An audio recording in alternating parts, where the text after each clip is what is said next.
Hi, welcome to AP European History Crash Course. Today we will be exploring various forms of government that existed during the French Revolution. The French Revolution was a time span of major importance that ultimately influenced history in the modern European era. During this chaotic period, there were numerous provincial governments, each created for the purpose of bringing order to France.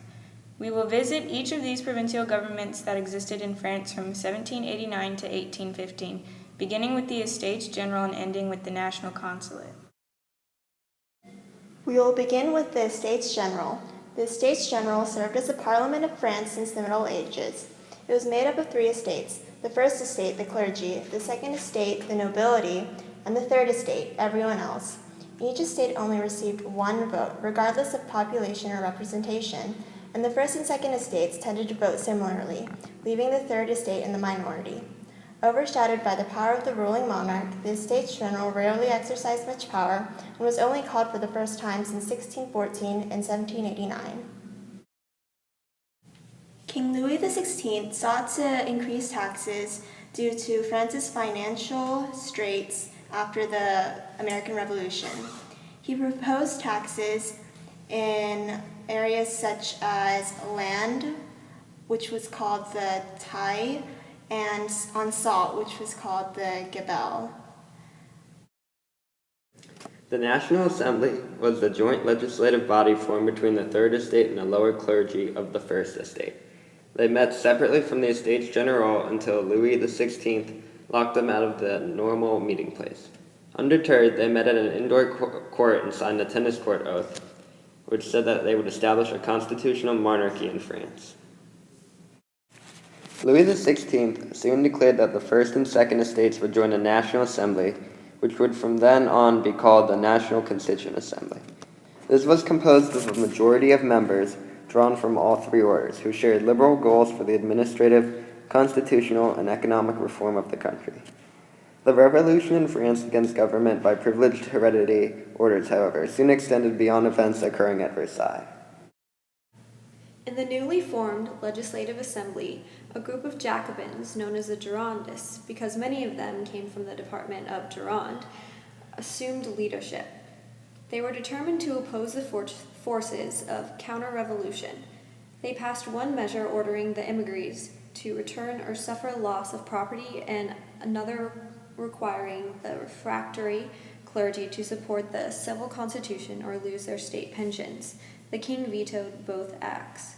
Furthermore, on April 20th, 1792, the Girondists led the Legislative Assembly in declaring war on Austria, by this time governed by Francis II and allied to Prussia.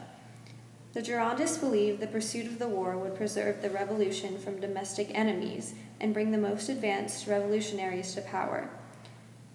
Paradoxically, Louis XVI and other monarchs also favored the war. They thought the conflict would strengthen the executive power. The king also entertained the hope that foreign armies might defeat French forces and restore the old regime. Both sides were playing dangerously foolish politics. The National Convention was an assembly that governed France from September 21, 1792 to October 26, 1795, following the Legislative Assembly. This assembly was elected to provide a new democratic constitution for the country after the overthrow of the monarchy on August 10, 1792, known as the September Massacres, where a large Parisian crowd invaded the Tuileries Palace and forced Louis XVI and Marie Antoinette to take refuge in the Legislative Assembly. Its first act was to declare France as a republic, which is a nation governed by an elected assembly without a monarch. During the first phase of the convention, there was conflict between the Jacobins, who supported granting more political power to the poorer classes, and the Girondists, who favored the middle class. However, the Girondists were purged from the convention after promoting a war against the anti-revolutionary European coalition, leaving the Jacobins in charge during the second phase of the convention. Because of the war and internal rebellion, the Committee of Public Safety was put into effect. This was a revolutionary government with dictatorial powers that ultimately put a stop to the new democratic constitution. Reacting against the committee's policies, many members of the convention participated in the overthrow of the most prominent member of the committee, which was Maximilien Robespierre, known as the Thermidorian Reaction.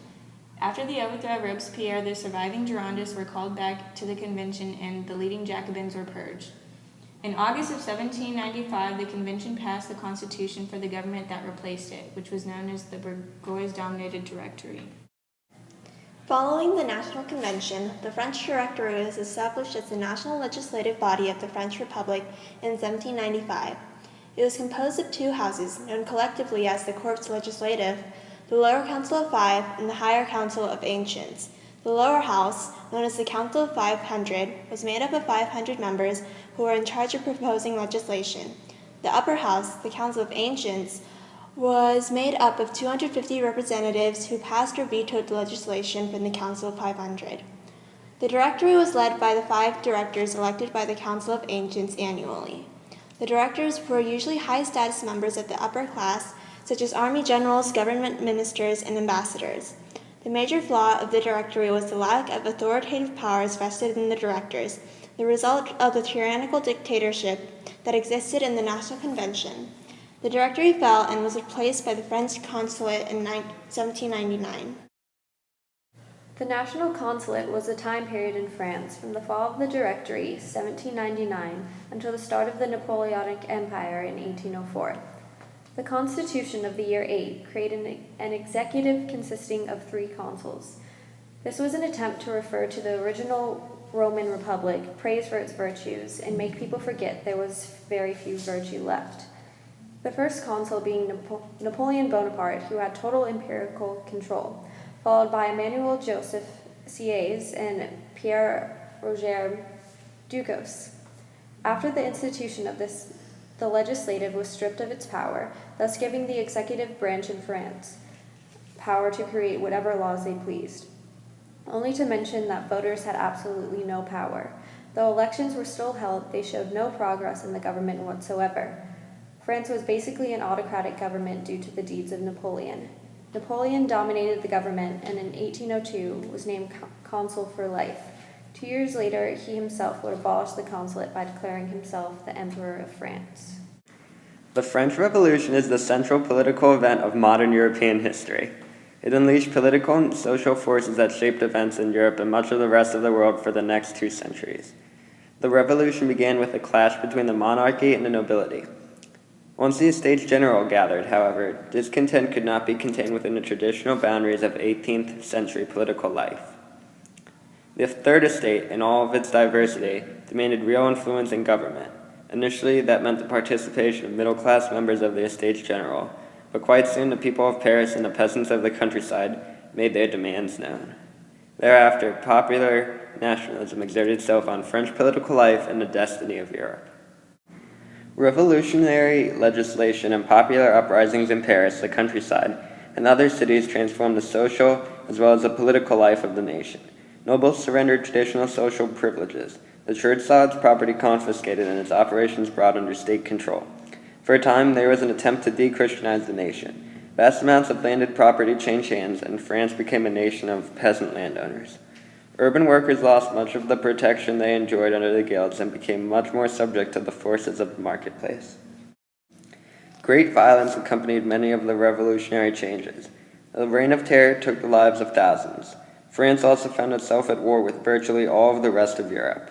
Resentment, fear, and a new desire for stability brought the terror to an end. That desire for stability, combined with a determination to defeat the foreign enemies of the revolution and to carry it abroad, would in turn work to the advantage of the army. Eventually, Napoleon Bonaparte would claim leadership in the name of stability and national glory. That concludes our crash course video. Thanks for watching.